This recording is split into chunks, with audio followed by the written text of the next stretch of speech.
Bet Sahur, the house of the watchers. No, we're in Bethlehem. But the shepherd's field is in Bet Sahur.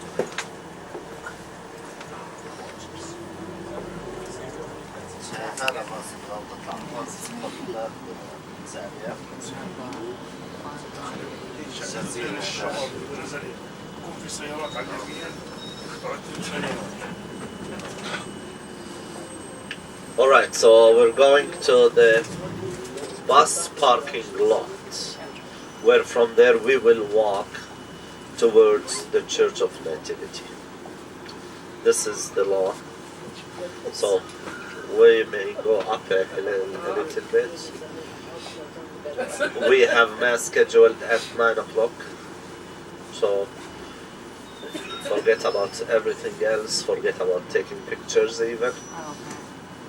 You'll have time to take pictures on the way out, okay?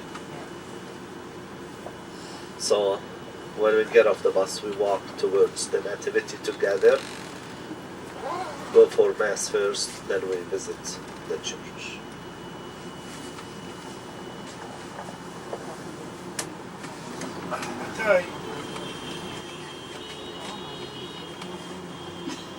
في عندي شعار فهمت كود؟ No. No.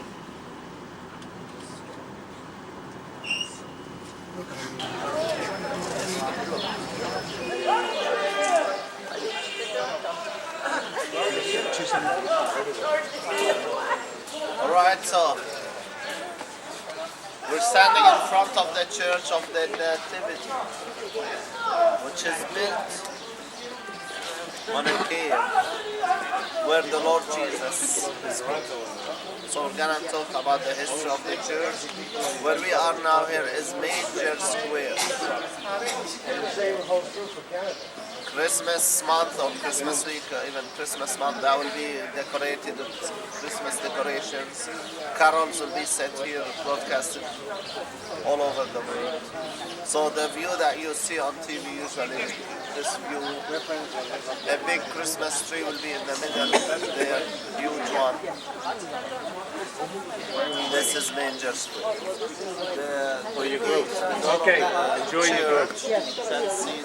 A huge one, it used to be became smaller and smaller. Now it's a small gate for a couple of reasons. For protection, to prevent enemies coming with their animals inside the church, and in order to bow for respect when you enter the church.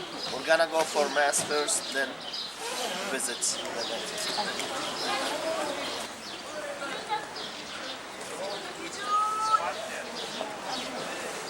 Which is divided into different chapels. Behind that wall, it's in the same cave as identified where the Lord Jesus is. So the Nativity, the Church of Nativity, the birthplace of the Lord Jesus. We're gonna visit that, but can you hear they have services now? They open at 9:30. So we do have Mass here. Then after Mass we go to the, can we hear them? So this is the same cave where Jesus is born.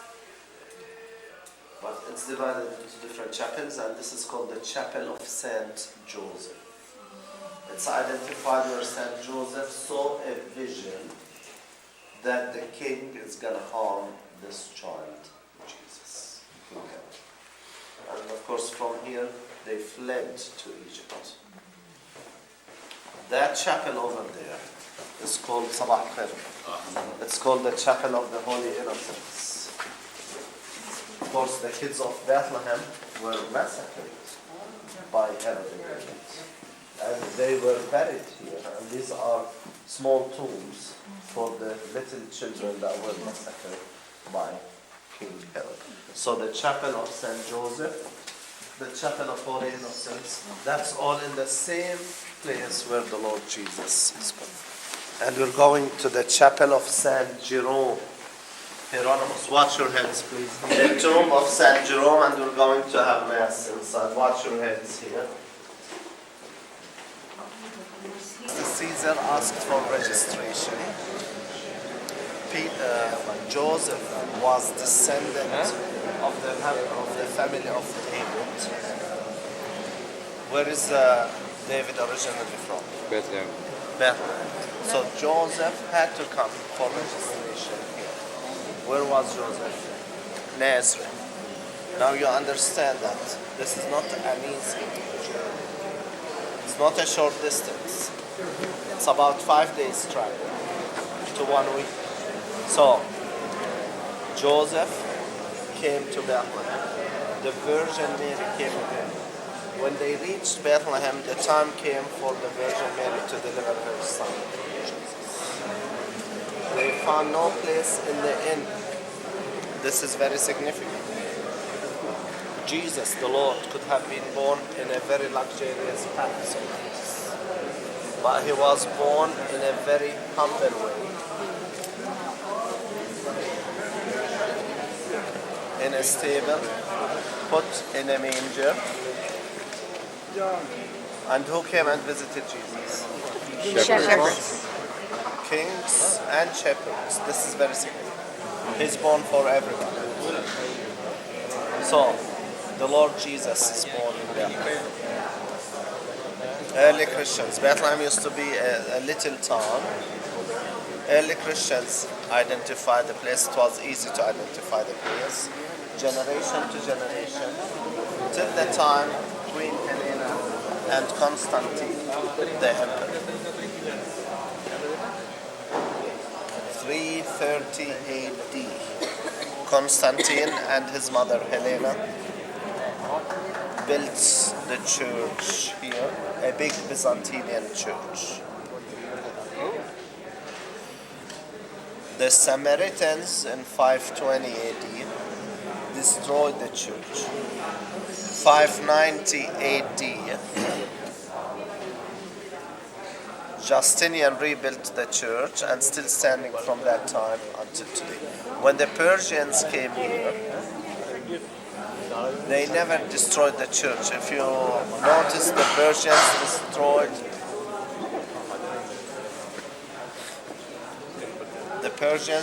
all of the churches except one, this one. Why? The fresco had the Magi. And where did the Magi come from? The wise men. Persia. Yeah, actually from the Far East, they were dressed like Persian kings. So when the Persians saw them, they did not destroy the church. That makes it one of the oldest churches here in the Holy Land. It goes back to the 6th century. When the Crusaders came here, 1099, they painted the saints on the columns. They are not very clear now. Let's say that column is clear. On these columns also, but they are cleaning them. So the Crusaders painted that, 1099. 1920s excavations took place here. Later on we'll see them. And they found a mosaic floor that goes back to the 4th century, time of Queen Helena and Constantine there. This is with 3 denominations.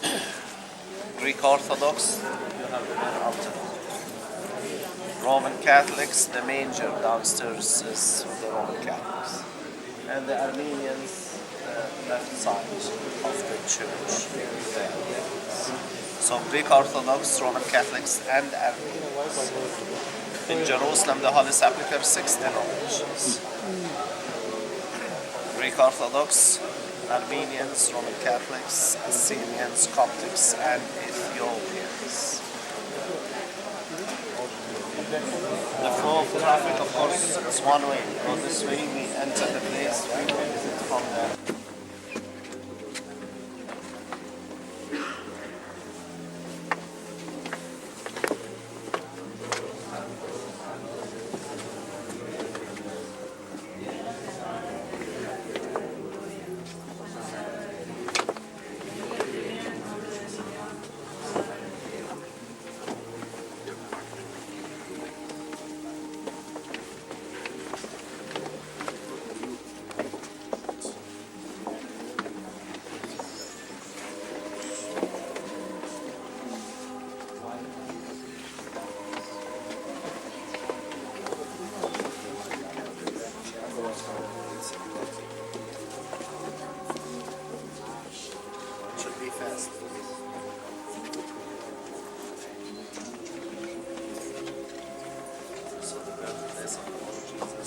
mangers down there.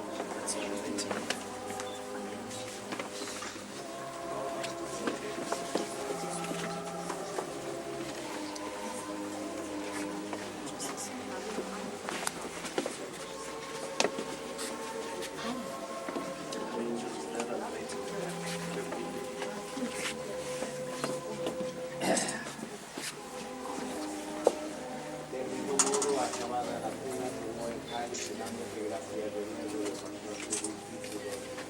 Sure you don't hit the oil lamps.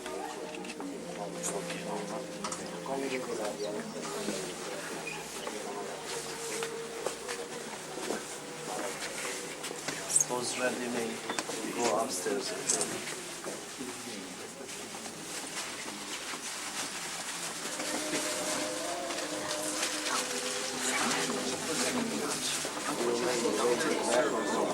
The two of you, it's 2 by 2. 2 by 2, yeah. 2 by 2, 2 by 2. So you and Oliver maybe. 2 by 2. Oh, oh yeah, you want to go? Go.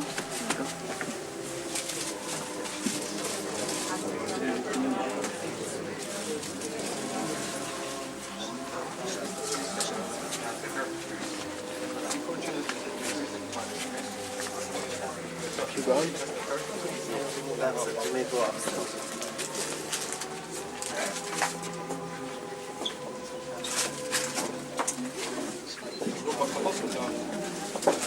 هذا الأحمر هذا طويل.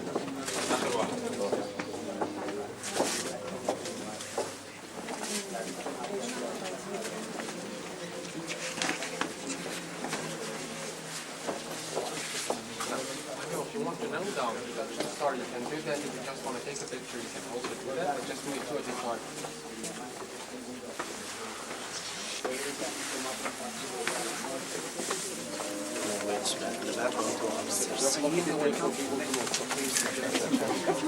One moment.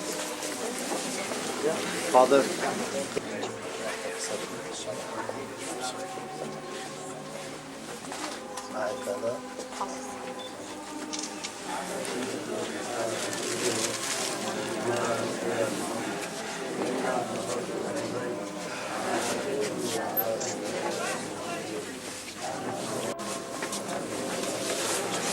Excuse me, please. Fill it this way, please.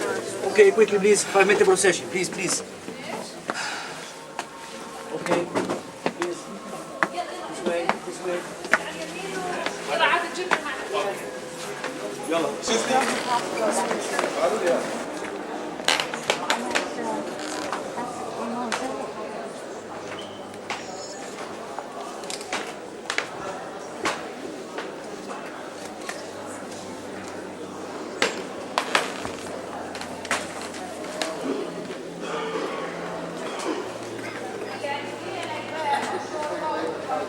So, excavations took place here in 1920s. Can you all hear me? And surprisingly, they found the mosaic floor that goes back to the time of Queen Helena and Constantine. So this is 330 AD. You're standing on 590 AD. So this is one of the oldest churches. And this is still standing Byzantine church that used to consist of more than one section. The main altar, aisles, and other sections. Again, the main altar is with the Greek Orthodox, the Armenians on the left side. Downstairs where service was on, the manger is with the Roman Catholics. We're gonna go back to the Church of St. Catherine. I do have some explanations to it. Due to lack of space,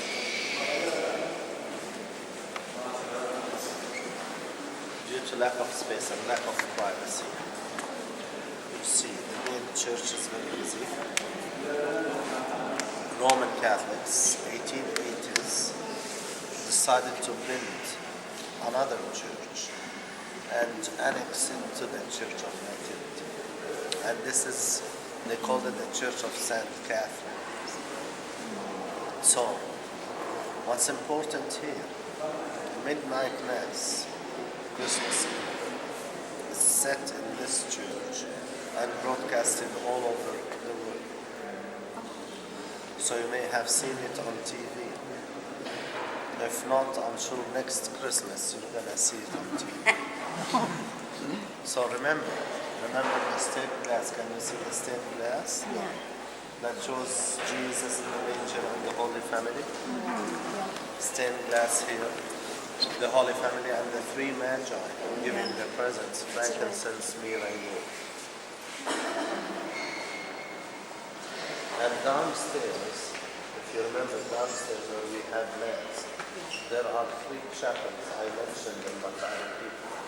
When you go downstairs to the left, when you went downstairs to the left, is the chapel of the Holy Innocents, where the tombs of the little kids that were massacred at the Viking camp. When we went downstairs straight ahead, is the chapel of Saint Joseph, where Saint Joseph saw a vision. It's the same thing, divided into different chapels where Jesus is born. It is where Joseph saw a vision that the king was going to harm the child. And from there they fled. And the third chapel where we had Mass, the chapel of Saint Jerome, it is where Jerome translated in honor of Saint Jerome. So, Merry Christmas. Merry Christmas.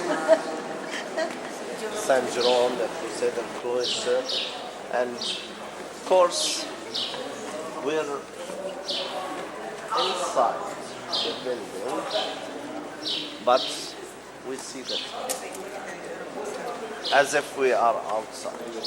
Yeah. So cloister, in order to see the sun, to be outside without being with the other people. So it's an outside private garden. It's closed from all sides. Okay, now we're gonna walk towards the bus. Please, we walk together.